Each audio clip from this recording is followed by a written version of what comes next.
안녕하십니까. 아침 햇살 문재인 민주당 정권 지지율 하락과 진보 진영의 과제 두 번째 시간입니다. 지난 시간에 이어서 하는 거고요. 일주일 사이에 지지율이 또 바뀌었습니다. 문재인 대통령의 지지율은 0.6% 떨어졌네요. 계속 떨어지고 있어요, 지금. 그다음에 민주당 같은 경우는 이번에 이제 리얼미터 기준입니다. 미래통합당이 앞섰어요. 물론 다른 여론조사 기관에서는 여전히 민주당이 더 앞서는 걸로 나오는데 리얼미터는 방식이 어떻게 좀 다른 것 같아요. 아무튼 근데 이제 중요한 건 뭐냐면요. 이 데이터의 그 절대 수치가 중요한 게 아니라 똑같은 방식으로 지속적으로 오랫동안 계속 여론조사를 해오면 그 추세라는 걸 봐야 되는 거예요. 그래서 민주당은 계속 하락하고 있고 미래통합당은 계속 올라가고 있고 이 추세가 나온 거거든요. 그래서 이게 누가 1등이냐 2등이냐 이것보다는 누가 계속 떨어지고 있고 누가 계속 오르고 있는가 이거를 좀 봐야 되는데 지금 이제 추세가 확실히 나오고 있는 거죠. 민주당은 지금 총선 이후로 계속 떨어지고 있는 거고 미래통합당은 계속 오르고 있는 거라서 이 부분이 상당히 좀 주목해 봐야 된다라는 겁니다. 왜 문재인 민주당 정권의 지지율이 떨어지고 있는가에 대해서 지난 시간에 첫 번째 이유를 얘기했고요. 오늘 이번 시간에 이제 두 번째, 세 번째 이유를 얘기하려고 합니다. 두 번째 이유는 무능하다는 겁니다. 무능하다. 물론 동의를 못하실 분도 있을 텐데요. 얘기를 해볼게요. 왜 무능하다고 얘기를 하고 있는지.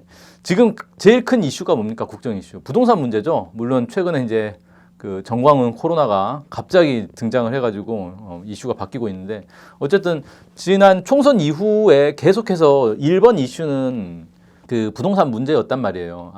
계속해서 1번은 아니었는데 최근 한두 달 동안의 최대 이슈는 부동산 문제였던 거죠. 근데 이 부동산 문제를 어떻게 대했는가를 딱 놓고 보면은 문재인 정부가 진짜 좀 무능하구나. 이걸 인정하지 않을 수가 없습니다. 물론 어떤 사람들은 그런 얘기를 해요. 부동산은 누가 잡아도 못 잡는다. 어느 정권도 부동산은 못 잡는다. 뭐 이런 얘기를 하는 분들도 있습니다. 근데 과연 그럴까요? 과연 그런 건지 안 잡는 건지 못 잡는 건지 뭐 이것도 한번 판단해 볼 필요는 있을 것 같고요. 또 하나는 잡을 방법이 진짜 없는 건가? 대한민국이란 나라는 그러면 부동산 문제는 포기하고 가야 되는 거예요? 어떤 정권도 못 잡는다 그러면? 한번 좀 생각을 해보자는 거예요. 그리고 제가 더 주목해 보는 건 뭐냐면요. 실제 부동산을 잡았냐 못 잡았냐 보다 뭐 이런 겁니다. 그 전쟁이 났을 때 전쟁의 승패를 이제 가름할 수 있는 여러 가지 요소들이 있잖아요. 근데 전쟁이 나기 전에 이미 전쟁의 승패를 가르는 게 있습니다. 뭐냐면 바로 작전 계획이에요. 전쟁 계획을 어떻게 세웠느냐에 따라서 이 전쟁을 이 계획대로 했을 때 이기겠는가 지겠는가를 판단을 할 수 있다는 거예요. 그래서 옛날에 이제 그 도상 전쟁이라고 있잖아요. 지도상에서 우리가 이렇게 했을 때 저쪽은 어떻게 움직이고 그래서 우리가 이길까 질까 뭐 이런 이제 계획들을 시뮬레이션을 해보는 거거든요. 이걸 통해 가지고 전쟁에서 이길지 질지를 미리 다 판단할 수가 있다는 거예요. 근데 이번 부동산 문제를 한번 봅시다. 문재인 대통령이 집권 초기에 그러니까 취임 100일차 기자회견인가에서 그런 얘기를 했어요. 그 직전에 8월 2일, 2017년이죠. 2017년 8월 2일에 부동산 대책을 내놨어요. 거기에 대해서 파리 대책은 역대 가장 강력한 부동산 대책이다. 그러나 더 강력한 부동산 대책도 주머니 속에 많이 넣어두고 있다라고 해서 뭔가 부동산 문제와 관련해서는 계획이 다 있다라는 거예요. 어떻게든지 다 해결할 방법이 있다. 이렇게 딱 얘기를 했단 말이에요. 그러니까 작전 계획이 우리 있어. 물론 당연히 전쟁 전에 작전 계획을 꺼내면 안 되잖아요. 작전 계획은 절대 적들에게 유출되면 안 되니까 공개는 못하지만 있어. 걱정하지 마. 자신감을 보였습니다. 작년 하반기에 11월 19일에 이런 얘기를 또 했어요. 부동산 문제는 우리 정부에서는 자신 있다고 장담하고 싶다. 우리 정부 하에서 전월세 가격은 안정돼 있지 않느냐라고 해서 부동산 문제 자신 있다. 지금 뭐 부동산 막 오른다 뭐 어쩐다 막 얘기 나오고 있는데 우리는 그런 건 걱정 없다. 뭐 이런 식으로 얘기를 했어요. 그러다가 올해 들어서 이제 부동산 문제가 막 폭발하기 시작하니까 어떻게 나왔냐. 7월 6일 날 강력한 부동산 대책을 추진하겠다. 지금 최고의 민생 과제는 부동산 대책이다. 그래서 드디어 칼을 빼드는구나. 그 2017년부터 계속 자신했던 그 작전 계획대로 드디어 이제 집행하는구나라고 생각을 했어요. 근데 지켜보니까 어떻게 되느냐. 그냥 관료들에게 맡기는 거예요. 부동산 대책이라는 게 관료들에게 맡기고 야 부동산 잡아. 그럼 관료들이 알아서 잡아야 되는 거예요. 글쎄요. 물론 대통령이라는 자리가 모든 사안에 대해서 모든 영역에 대해서 다 구체적인 방침을 지시해 줘야 되는 그런 자리는 아니죠. 그런데 지도자의 능력이란 건 어디서 발휘되냐면 그런 모든 문제에 대해서 이 문제는 이 부서에서 알아서 해. 부동산 문제? 뭐 부동산 문제 어디서 처리하는 거죠? 재경부? 뭐 너네가 알아서 처리해. 국방 문제? 국방부에서 알아서 처리해. 다 이런 식으로 부서별로 알아서 처리해라고 할 거면 대통령이라는 자리가 사실 필요가 없는 거예요. 각 부처 장관만 있으면 되잖아요. 그래서 각 부처 장관들이 알아서 다 할 건데 대통령이 왜 필요하겠어요?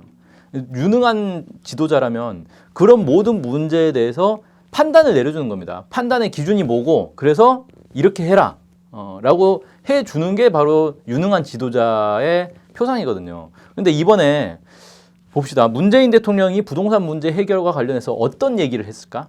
기억에 남는 거, 우리 국민의 뇌리에 남는 게 딱 두 가지 있어요. 부동산 과열 잡아라. 이건 당연한 얘기죠. 기회가 있을 때마다 이 얘기를 했어요. 두 번째, 청와대 고위공직자 1주택 남기고 다 팔아라.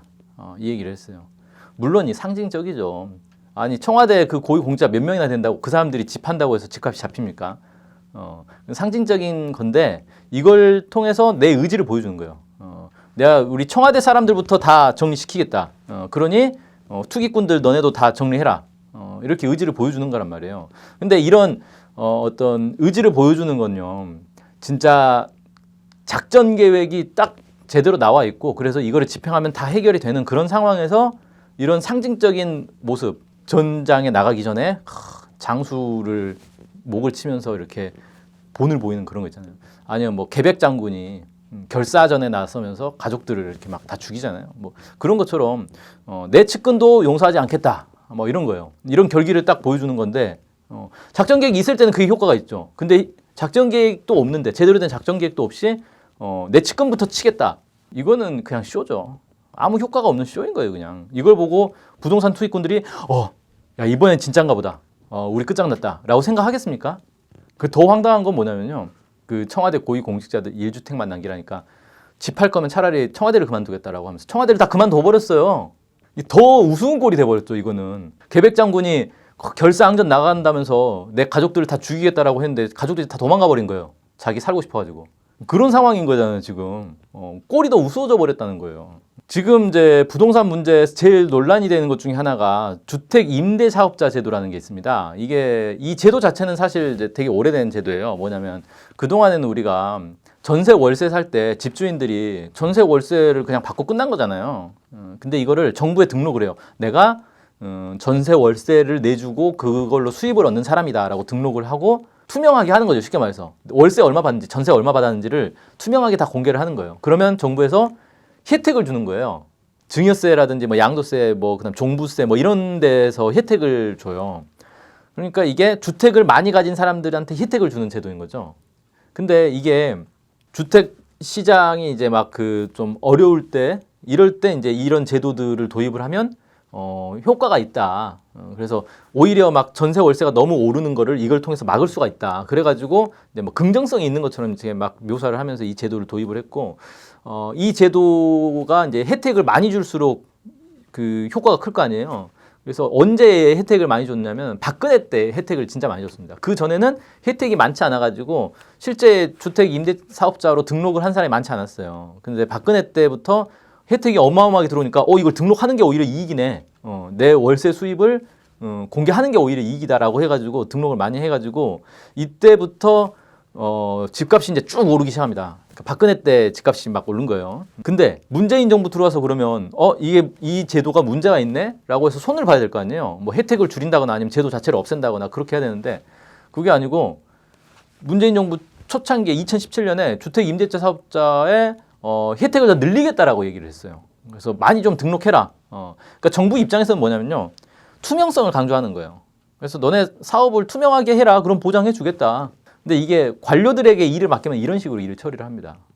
일하기 편해지거든요. 이렇게 하면은. 궁극적으로 생각을 해봅시다. 이 제도가 뭐냐면은 집을 많이 가진 사람들이 전세 월세를 많이 내놔가지고 많이 돈을 벌어라. 정부에서 보장해주겠다라는 거예요. 집 가진 사람을 위한 제도입니다. 이거는 사실.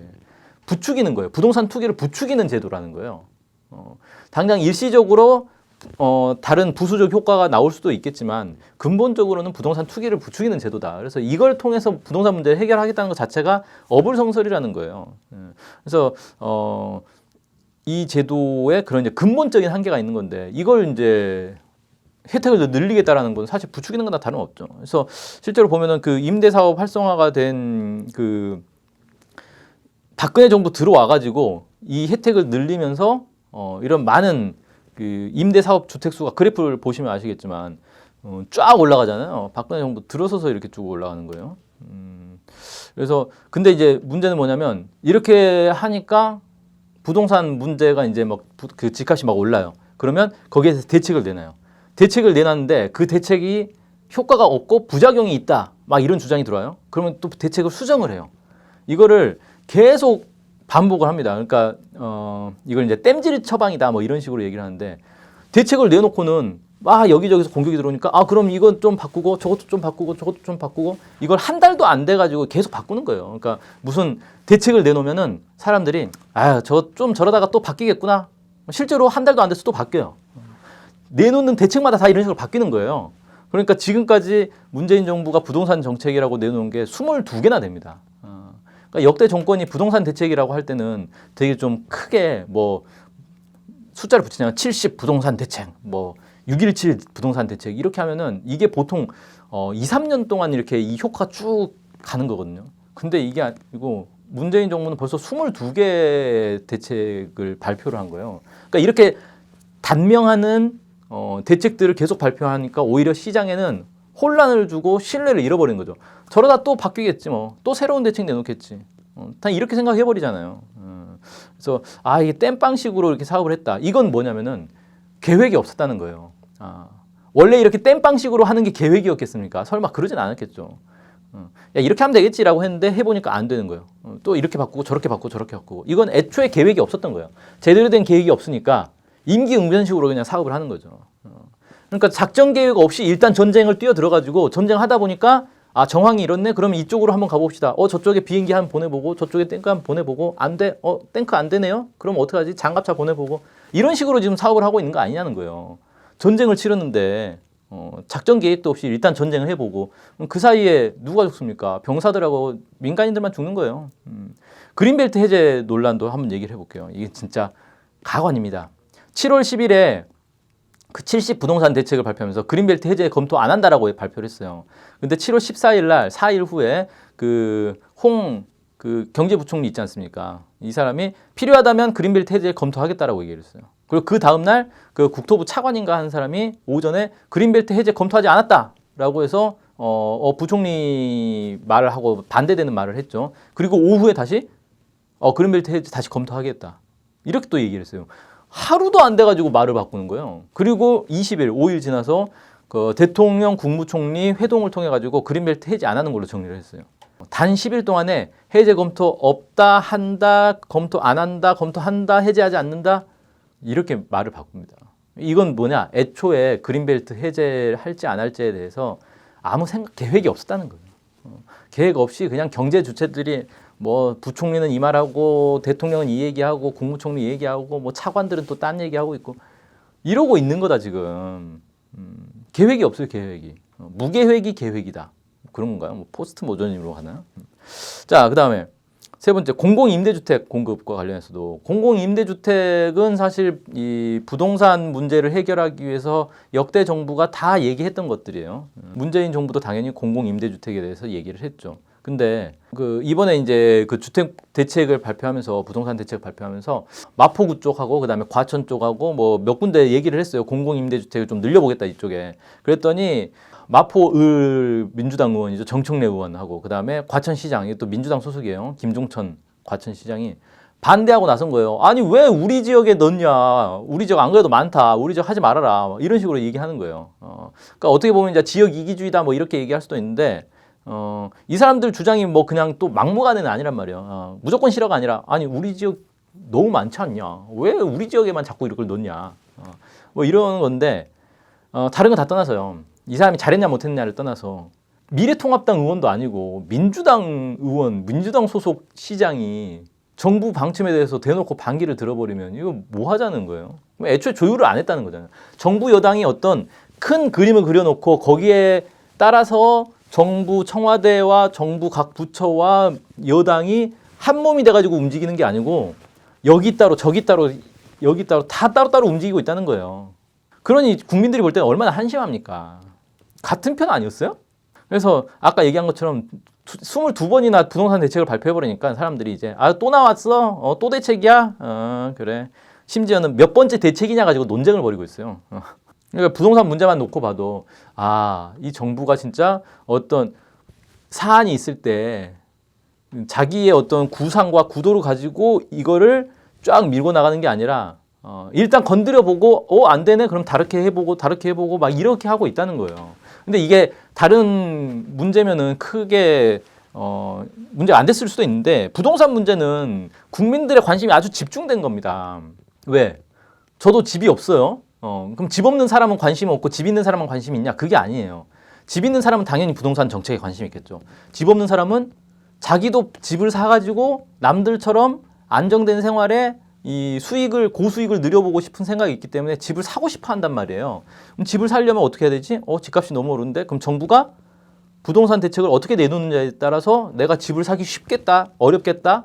이게 나오는 거고, 내가 집을 산 이후에는 또 집값이 올라줘야 되잖아요. 그러니까 사람의 심리가 그런 거예요. 내가 집 살 때는 집값이 떨어져야 되는데 집을 산 뒤에는 또 집값이 올라줘야 되는 거예요. 그런 아주 복잡한 자기 이권이 걸린 자기 사실은 이 집 문제가 서민들한테는 평생의 어떤 자기 인생이 걸린 문제일 수도 있거든요. 이런 문제다 보니까 초미의 관심이 몰리는데 여기에 대해서 정부가 이랬다 저랬다 우왕좌왕 해버리니까 이게 화가 납니까 안 납니까? 이런 모습을 보여주고 있다는 거예요. 이게 무능하다라고 얘기할 수밖에 없는 거 아닌가. 부동산 문제 잡기 어렵습니다. 역대 정권도 다 혼란스러워했어요. 근데 그걸 잘했다라고 얘기할 수는 없는 거잖아요. 무능한 거예요. 물론 이제 박근혜처럼 대놓고 부동산 끌어올리려고 하는 그런 정권이 있었죠. 그런 정권은 부동산 끌어올리는 건 쉽죠. 그럼 도대체 어떻게 했어야 되느냐? 사실 부동산 문제와 관련해서는 워낙에 많은 정부와 기관과 연구소와 개인들이 대책을 많이들 얘기를 해가지고 사실 어느 정도 대책은 다 나와 있어요. 첫째는 부동산 투기로 돈을 벌 수 있는 구조가 되면 안 된다는 거예요. 정부에서 할 수 있는 가장 쉬운 방법은 세금을 때리는 거죠. 그래서 부동산으로 돈을 벌려고 하면 세금 때문에 오히려 돈을 못 버는구나. 부동산 투기로 돈을 벌 생각을 하지 말아야겠다라는 신호를 줘야 된단 말이에요. 두 번째는 공공임대주택을 늘려야 되는데 그냥 공공임대주택은 사실 큰 효과가 없어요. 지금까지는.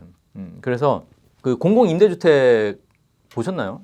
평수가 되게 작아요. 작은 평수예요. 그래서 신혼부부도 진짜 애가 태어나기 시작하면은 공공임대주택에서 살기 어려울 정도로 되게 작은 집이란 말이에요. 그래서 평수를 늘리자. 중형 평수의 공공임대주택을 늘리자라는 거예요. 그래서 그냥 중산층들도 공공임대주택 가서 살면 되겠다. 굳이 내 집을 살려고 진짜 막 평생 돈 모으고 이럴 필요 없이 그냥 공공임대주택 들어가 살면 되겠네 라는 생각이 들도록 만들자는 거예요. 중형 평수를 만들고 그 다음에 평생 임대주택을 해줘야 돼요. 그러니까 뭐 5년 지나면 나가, 뭐 10년 지나면 나가 이런 게 아니라 평생 너는 거기서 살아. 근데 그렇게 되면 어떻게 되냐면요. 이게 더 싸게 내놓을 수가 더 싸게 임대를 해줄 수가 있는 거예요. 그러니까 큰 부담 없이 여기서 평생 살면 내 집이나 마찬가지인 거잖아요. 평생 살게 보장을 해주니까 내 집이나 마찬가지로 살 수 있는데 대신 사고 파는 거 안 되죠. 내 게 아니니까. 소유권은 없지만 평생 내가 살 수 있는 권한은 주는 거라서 진짜 부동산 투기를 할 생각이 아니면 사실 거기서 살아도 아무 문제가 없는 거예요.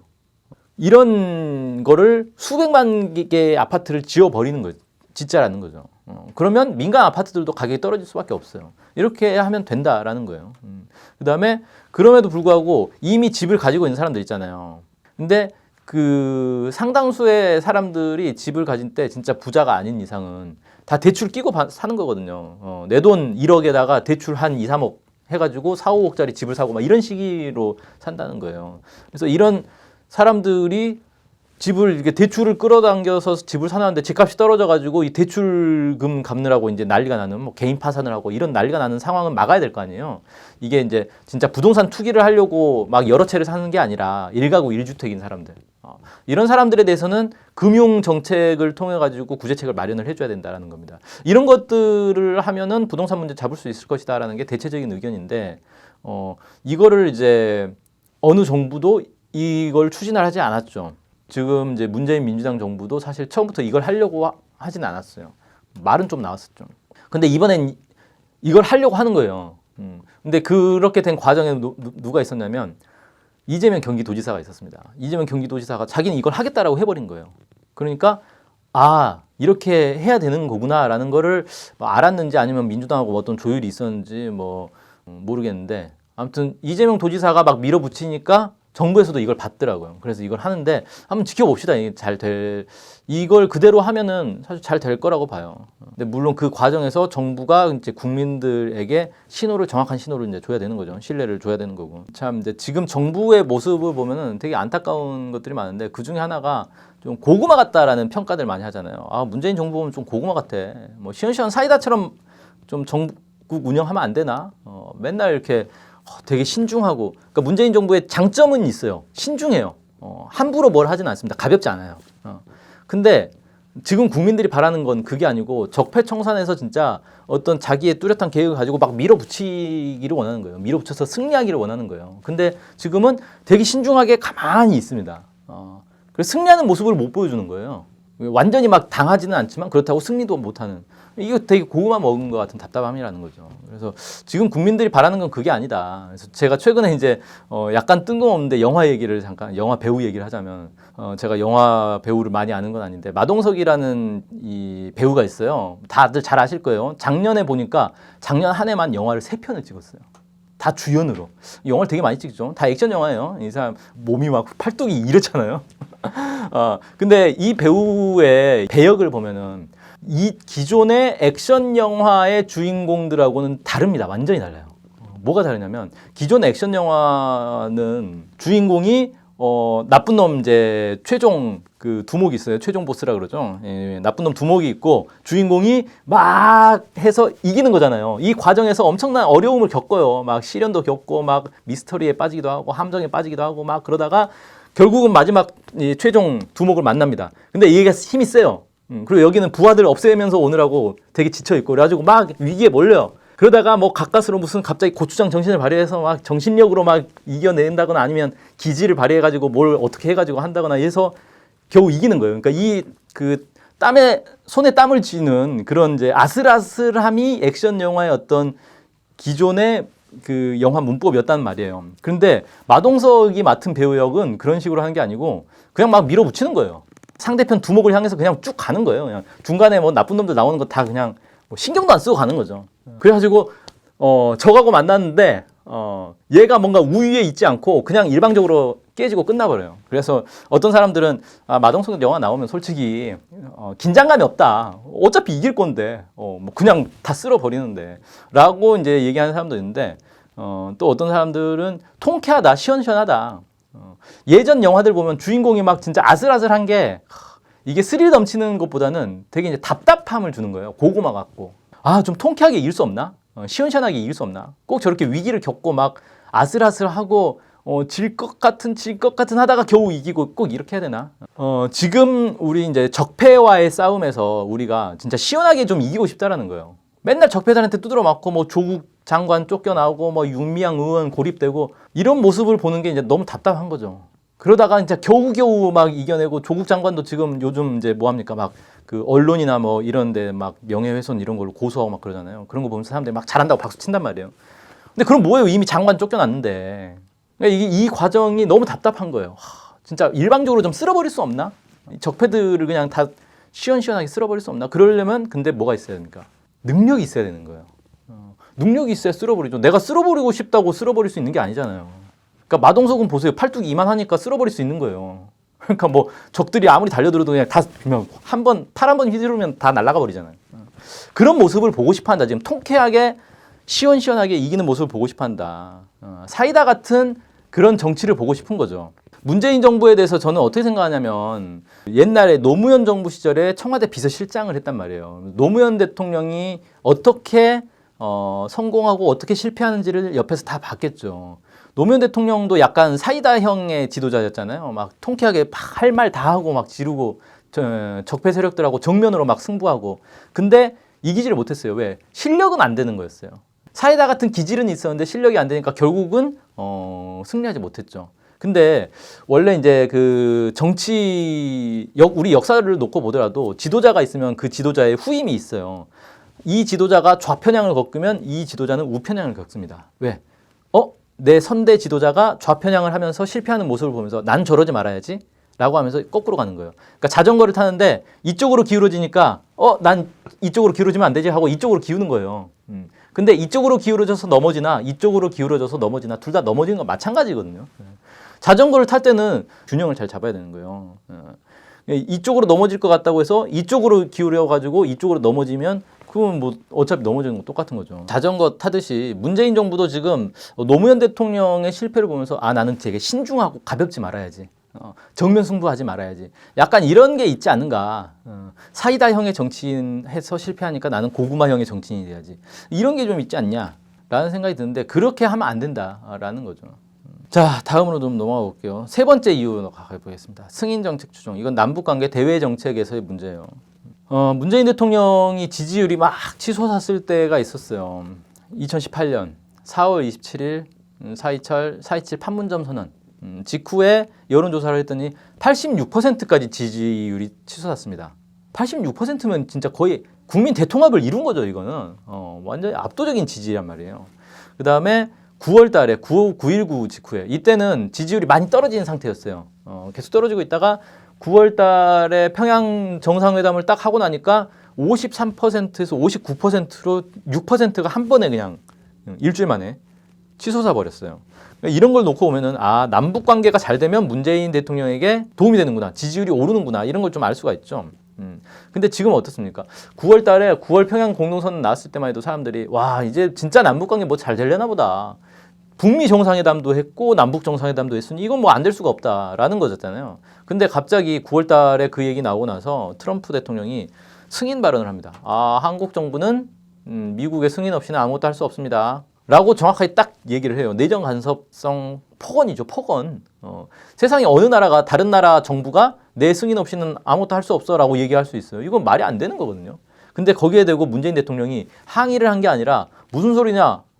나는 독자적인 자주 정부고 독자적인 행보를 하겠다라고 얘기한 게 아니라 미국하고 손을 잡고 잘하는 게 북한을 움직이는 데 효과적이었다. 즉 대북 압박에 효과적이었다라는 거예요. 트럼프 대통령 말을 잘 들었더니 대북 압박에 효과가 있네요. 그러니까 나도 앞으로도 승인을 잘 받겠습니다. 이런 식의 얘기를 해버리는 거예요. 이걸로 다 끝난 거죠, 사실. 그래서 한미 워킹그룹도 뭐 여러 가지 논란들은 있지만 그 외교부에서 외교부 직원이 직접 얘기를 한 거예요. 한미 워킹그룹 우리가 만들자고 했다고.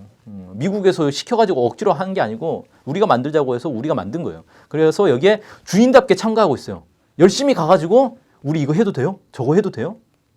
모든 북한 관련된 대북 정책은 다 거기 가가지고 승인 받은 다음에 집행을 하고 있어요. 심지어 우리가 독자적으로 해도 되는지를 거기 가서 물어보고 있어요. 답답하죠. 그 승인 정책으로 인해서 승인 정책에 매달리다 보니까 당연히 남북 합의를 이행할 수 없잖아요. 미국에서 하지 말라 그러는데 개성공단 하지 마, 금강산 하지 마, 뭐 하지 마, 뭐 하지 마, 다 하지 말라 그러는데 그래서 남북 합의를 이행하지 못했어요. 근데 그러면서도 9월 평양에 가가지고는 진짜 막 그 감동적인 연설을 했잖아요. 우리 민족은 뭐 근데 고통이라 할 것처럼 막 이렇게 얘기를 해놨어요. 북한 그 평양 15만 시민들도 감동을 했지만 한국 국민들이 더 감동했어요. 사실은. 야, 우리 대통령이 저기 가가지고 북에 가가지고 저런 감동적인 연설을 하는구나. 진짜 역사가 바뀌고 있구나. 그런데 앞에서는 그렇게 열심히 얘기를 하고 뒤에서는 남북 합의 이행 아무것도 안 하고 미국 눈치만 보고 있고. 그래서 결국 어떻게 됐습니까? 남북 공동연락사무소가 폭파돼 버렸어요. 평화, 번영, 통일을 꿈꾸던 많은 국민들의 희망이 다 짓밟혀 버렸습니다. 이게 역사의 죄를 지는 거예요. 역사에 어떻게 기록이 되겠습니까, 이거? 당시 한국 정부는 유리한 한반도 정세에도 불구하고 미국 눈치만 보다가 결국 아무것도 하지 못하고 남북 연락사무소 폭파되고 남북 관계는 더욱 악화되고 말았다. 이게 한 10년쯤 후에 교과서에 실릴 내용이에요. 이게 민족에 얼마나 큰 죄악을 짓고 있는 건가 이걸 생각을 해야 된다는 겁니다. 이게 지금도 계속 이어지고 있어요. 그 얼마 전에 뉴스 보신 분들 아실 거예요. 북한의 술과 남쪽의 설탕을 맞교환하는 물물교환을 하기로 했다. 그래서 이게 이인영 통일부 장관이 취임하면서 물물교환식으로라도 어떻게 해보겠다라고 했는데 진짜 된 거예요. 와, 다들 막 기뻐가지고 어떤 내 아는 후배는 평생 금주하겠다라고 했다가 북한 술 오면 북한 술은 먹어야겠다고 그렇게 기뻐했거든요. 근데 알고 보니까 이게 다 쇼였다는 거예요. 그 기사를 자세히 읽어보니까 뭐라고 나왔냐면요. 통일부에서는 승인 안 하겠다라고 한 거예요. 아니 그걸 왜 이렇게 대대적으로 보도를 해요? 승인 안 할 걸. 알고 보니까 아무튼 통일부 밑에서는 어떻게든지 이 물물교환 이 사업을 못하게 하려고 온갖 방해들을 하고 있고 위에서는 다 된 것처럼 장관이랑 이런 사람들은 떠들고 있고 그러니까 쇼를 하는 거예요. 쇼를. 국민들 속이고 뒤에서는 못하게 막으면서 앞에서는 다 할 것처럼 쇼하고 있는 거예요. 대북 지원도 마찬가지예요. 최근에 뭐 국제기구를 통해 가지고 뭐 대규모 자금을 지원한다라고 막 했잖아요. 그러면서 야 북한이 이제 우리 진정성을 보지 않겠냐. 그럼 남북관계가 잘 될 것이다. 뭔 진정성을 봐요. 이명박 박근혜 때도 국제기구 통해 가지고 문재인 정부보다 훨씬 많은 돈을 북한에 보냈었어요. 박근혜 때는 좀 적긴 해요. 근데도 문재인보다 많이 보냈어요. 이명박 때는 진짜 어마어마하게 지금 문재인 정부가 대북 지원한 거에 비교가 안 되게 많이 인도적 지원을 해줬어요. 그러면서 이제 한편에서는 한미연합훈련 결국 강행했죠. 예, 어제 시작을 했어요. 그다음에 뭐 첨단 무기를 도입하겠다 하면서 국방비를 지금 어마어마하게 문재인 정부가 국방비 아마 가장 많이 올린 정부로 기록될 거예요. 어마어마하게 국방비 올려가지고 뭐 무슨 항공모함까지 개발하겠다고. 우리가 뭐 어디 아프간 쳐들어갈 겁니까? 항공모함 왜 개발해요? 그리고 이인영 장관 통일부 장관인데 통일부 장관이면은 네, 외교부 장관이면 아 거긴 원래 그렇지라고 생각하는데 국방부 장관이어도 아 거긴 원래 그렇지라고 생각하는데 통일부 장관은 통일에 도움이 되는 얘기를 해야 될 거 아닙니까? 근데 한미 워킹그룹의 기능이 있다 인정을 해버려요. 그럴 거면 통일부 장관 왜 합니까? 전 통일부라는 부서 자체가 도대체 왜 있는지 잘 모르겠는데 자 아무튼 이거 보면은 미국의 승인 정책 그리고 이 승인 정책에 매달리고 오히려 승인 정책을 더 즐기고 바라고 있고 그러면서 남북 관계는 대파괴가 되고 있는 이 상황이 문재인 민주당 지지율 하락의 결정적 요인이다 저는 이렇게 생각합니다. 왜 이게 결정적 요인이냐면 야 이것 때문에 지지율이 팍 깎인 거야? 는 아닐 수 있어요. 부동산 때문에 깎였지라고 생각할 수는 있어요. 근데 이거는 쉽게 말해서 지지율을 이렇게 올릴 수 있는 거를 이렇게 뒤바꾸는 거예요. 이렇게 깎아먹은 거예요. 만약에 지금 남북 합의한 그대로 하고 있다고 생각해 보세요. 남북 사이에 철도 완공해가지고 철도 왔다 갔다 하고 있고 뭐 금강산 관광 계속나 다시 재개되고 있고 뭐 북한에 막 철광석 들어오고 히토류 들어오고 이런 거 한번 생각해 보세요. 제가 자주 하는 얘기인데 러시아 천연가스관 연결만 해도 가스값이 반값이 돼요. 겨울에 보일러 가스 보일러 계속 돌려도 된단 말이에요. 그거를 안 하고 있다는 거죠. 예, 가스관 연결은 3년이면 된다고 하더라고요. 그러니까 지금부터 추진을 하면은 빠르면은 문재인 대통령 퇴임 전에도 완성을 할 수가 있어요. 그렇게 됐으면 지지율이 지금 80%가 뭡니까? 90%까지 치솟을 수 있어요. 그러니까 이게 지금 어떻게 되냐면은 문재인 정부를 딱 보면은 미래가 없는 정부다라는 게 딱 보이는 거예요. 지금 한국 사회에 미래가 어디 있습니까? 남북 교류 협력하고 그래서 북방으로 진출해야죠. 동북아 경제를 만들어야 되는 거예요. 동북아 경제 협력이라는 거를 우리가 남북 경제 협력을 통해 가지고 여기를 주도를 할 수가 있어요. 그렇게 해가지고 어떤 미래를 만들어 나가야 되는 거잖아요. 근데 여전히 구시대 냉전적 사고방식에서 갇혀가지고 냉전 질서에 편입돼가지고 우리는 그냥 오로지 미국 말만 잘 들을래. 이러고 있으니 미래가 안 보이잖아요. 이번에 경기도가 되게 충격적인 주장을 했어요. 한미연합훈련 하지 말고 남북협동훈련을 하자고. 와, 저는 지자체장이 그것도 경기도라는 인구가 가장 많은 지자체잖아요. 거기서 이런 주장을 할 수 있다는 것 자체가 정말 되게 놀라운데 얼마나 미래지향적입니까? 한미연합훈련은 냉전을 상징하는 훈련이에요. 근데 그게 아니고 앞으로 남북 평화 통일 번영의 시대에 맞춰서 남북 협력 훈련을 하자. 이게 얼마나 미래지향적이에요. 그러니까 지지율이 뒤바뀌었잖아요. 지금 이낙연이 압도적 1위를 달리던 차기 대선 후보 지지자 순위가 이재명이 앞서버렸어요. 물론 이제 일시적일 수도 있고 어느 한 여론조사에서만 그럴 수도 있는데 앞으로 저는 추세가 계속 갈 거라고 봅니다. 왜냐하면 이재명 도지사가 하고 있는 언행들을 보면은 미래지향적이에요. 그리고 근본적인 문제를 해결하자라고 계속 얘기를 하고 있고, 그러니까 국민들이 딱 원하는 게 뭔지를 알고 거기를 딱 찔러주는 거예요. 그러니까 지지율이 올라가는 거죠. 반면에 이제 이낙연 지금 의원 같은 경우는 약간 제2의 문재인 같은 이미지가 강하잖아요. 되게 점잖고 조용하고 침착하고 신중하고 그래서 뭐 그런 얘기도 있더라고요. 아니 이낙연 의원은 쟁점에 뛰어들질 않는다. 쟁점이 다 끝나고 결론 나면 그제서야 한마디 덧붙인다. 그러니 절대 실수를 안 한 거예요. 실패하지 않아요. 이긴 편이 내 편인 거잖아요, 이거는. 결론 다 나면은 결론에 대해서 이렇게 가자. 이긴 편이 내 편인 방식은 무조건 승리하죠. 하지만 어느 누구도 좋아하지 않죠. 그래서 제가 이제 계속 답답한 얘기를 했는데, 그래서 지금 정부가 상당히 심각한 상황이다. 이거 극복하지 못하면 안 된다. 뭐 이런 얘기를 계속 하고 있는데, 진보는 그러면 어떤가? 얘기를 이제 마지막 결론격으로 해보겠습니다. 진보운동에도 과제가 있다. 많은 사람들이 정부 욕하기는 쉬워요. 정부 여당 욕하기는 쉬운데 대안이 뭐냐 이거예요. 물론 당연히 적폐가 되는 건 더 싫죠. 그러니까 적폐가 재집권하는 게 싫어서 정부 여당이 싫지만 욕을 안 하는 사람도 있어요. 참고 있는 사람도 있어요. 그런 사람 진짜 많습니다. 정부 여당이 못한 건 잘못했다라고 얘기를 해줘야죠. 그래야 잘할 수 있는 거 아니에요. 근데 그거와는 별개로 그래서 적폐는 당연히 안 되는 거고 지금 정부 여당도 가망이 없어. 그러면 대안이 뭐냐 이거예요. 진보는 과연 집권하면 더 잘할 수 있겠냐. 지금 문재인 민주당보다 진보 진영이 더 잘할 수 있을까? 라는 데서는 솔직히 저도 진보 운동을 하는 사람으로서 저를 비롯해서 진보 진영도 한참 부족하다. 많이 바뀌어야 되고 혁신해야 된다라고 얘기를 하지 않을 수가 없습니다. 4가지 얘기를 해볼게요. 첫 번째는 국민 주권에 대한 무한 책임과 헌신의 자세를 가져야 된다는 겁니다. 이걸 이제 다 바꿔 말하면은 진보 운동도 결국 국민을 위해서 하는 거예요. 민중을 위해서 운동을 하는 거지 자기 세력, 진보 세력의 이익을 위해서 운동하는 게 아니잖아요.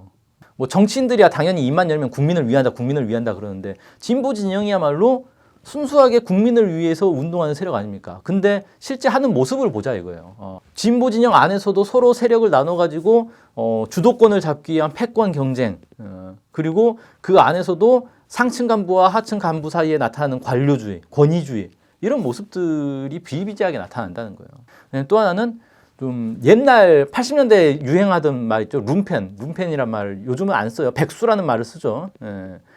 백수 같은 모습, 무책임하고 나태하고 아니라고.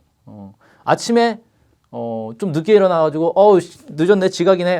그냥 오늘 그냥 점심 먹고 나가야겠다. 뭐 이런 식의 모습들을 막 보인다거나. 실제 국민들이 그렇게 사는 국민이 어디 있습니까? 근데 진보 운동하는 사람들이 오히려 그런 모습을 보이는 경우가 종종 봤어요. 무책임하고 일이 잘 되면 좋고 안 돼도 뭐 다음에서도 잘하지 뭐. 그 막 신강성을 못 느낀다거나. 그러면서 어떤 생각하냐면 야 내가 무슨 월급 받고 일하는 것도 아니고 진짜 이 국민을 위해서 헌신하고 고생하는 거니까 이 정도는 좀 봐줘야 되는 거 아니야? 이런 생각을 자기가 하고 있어요. 세상에 그런 게 어디 있어요? 자기가 내가 고생하니까 좀 봐줘라고 얘기를 하는 게 어디 있어요? 근데 이런 모습들이 상당히 많은 곳에서 나타나더라라는 겁니다. 두 번째, 능력을 키워야 된다. 무능하면 안 돼요. 아무리 뜻이 좋아도 무능하면 국민들이 인정해주지 않습니다. 능력을 키우기 위해서 진짜 공부를 열심히 해야 됩니다. 그리고 민주적 토론을 해야 돼요. 뭔가 이렇게 나랑 뜻이 안 맞고 말이 안 통하는 것 같으면 야 얘기하지 마. 너랑은 얘기 안 통해. 말 안 통해. 저쪽 단체 사람들은 우리하고 주장이 달라. 만날 필요도 없어. 이런 모습 보이면 안 돼요. 그 다음에 그렇게 해서 민주적으로 토론을 하고 토론의 결과에 대해서는 결정한 방침에 대해서는 한 몸으로 움직여야 되는데 결정은 결정대로 해놓고 여기서는 또 딴 거 하고 있어요. 뭐 우리 마음에도 안 드는 거 결정 자기들끼리 다 해놓고 우리는 딴 거 할래. 이런 식의 이제 모습을 보여버린다거나. 그 다음에 실력을 높이기 위해서는 어떻게 해야 됩니까? 모범을 잘 따라 배워야 돼요. 어떤 단체가 뭘 잘했어요. 그러면 가서 따라 배워야 되는 거죠. 어떻게 해서 그렇게 잘했는지 보고 배워야죠. 그 다음에 뒤떨어진 어떤 단체가 되게 문제가 막 있어요. 그러면 여기는 가서 도와줘야 되는 거예요. 당신들 이런 식으로 하면은 안 된다. 이거 저렇게 바꿔야 된다. 뭐 이런 것들을 진심 어린 비판을 해줘야 되는 거죠. 그 다음에 세 번째, 정직해야 한다. 갑자기 약간 뜬금없는 도덕책 같은 얘기를 하고 있는 거죠. 뭔 정직이야. 뭐 초등학생도 아니고. 정직하지 않다. 동의은 뭡니까? 거짓말을 한다는 거예요. 근데 진보에서 무슨 거짓말을 하느냐? 거짓말 합니다. 네. 거짓말이 안 들키면 다행이고 들키면 말 바꾸고 그런 모습들을 많이 봤어요. 이 기본은 뭐냐면 자기 방어적인 태도예요. 비판받기를 싫어합니다. 비판만 막 공격받고 막 이런 걸 싫어해요. 그래가지고 계속 자기 방어를 하는데 자기 방어를 하는 데서 가장 기본이 거짓말이죠. 잘못한 게 있어도 숨기고 앞에서는 이 얘기했다 뒤에서는 딴 얘기하고 이런 모습들 종종 있단 말이죠. 그래서 자기 문제를 솔직하게 인정하고 비판받을 건 비판받고 다른 사람의 문제를 고쳐주기 위해서 비판을 또 잘하는 것도 필요하고 네 번째는 생활도 국민의 눈높이에 맞게 생활을 해야 된다라는 겁니다. 아까 제가 이제 뭐 백수 얘기를 했었는데 누가 백수가 되고 싶어서 백수 된 사람은 없잖아요. 근데 나태한 생활을 즐기는 그런 모습들이 있어요. 진보 내에서. 그럼 이제 바꿔야 되는데 뭐 네 가지로 전 얘기를 해보겠습니다. 첫째는 이제 옷차림. 옷차림을 우리가 값비싼 옷을 막 화려하게 입고 그러자는 게 아니에요. 국민들처럼 옷차림을 단정하게 해야 된다는 겁니다. 일상생활에서 등산복이 정말 편한가 봐요. 등산복을 막 입고 뭐 다닌다거나 막 후줄근한 옷을 입고 다닌다거나 뭐 냄새나는 옷을 입고 다닌다거나 이러면서도 문제의식이 없고 오히려 그게 민중적이다라고 얘기를 하는 사람이 있어요. 민중들이 좋아야 그게 민중적인 거지. 냄새나는 옷 입고 다니는 거를 저 사람 정말 민중적이고 소탈하네 라고 얘기하는 사람이 어디 있습니까? 그다음에 술 문화. 술을 그거 아시죠? 직장에서는 회식하고 밤새 술 먹어도 또 다음날 정시 출근하는 거 아시죠? 술에 의존하거나 절제 없이 술을 먹는 그런 문화들이 있어요. 그리고 뭐 사고치고 그러고도 이게 심각한 줄 모르고 아유 술 먹으면 다 그렇지 뭐 이렇게 넘어가는 그런 이제 문제들이 있죠. 그다음에 운동. 요즘 그 우리 국민들이 운동 진짜 많이 합니다. 그 유튜브 보면은 체력 단련, 헬스, 요가 뭐 이런 거 관련해서 진짜 많잖아요. 건강해야 뭐 살아남을 수가 있으니까 한국 사회는 조선이잖아요. 건강이 이러면은 아무도 책임 못 져줘요.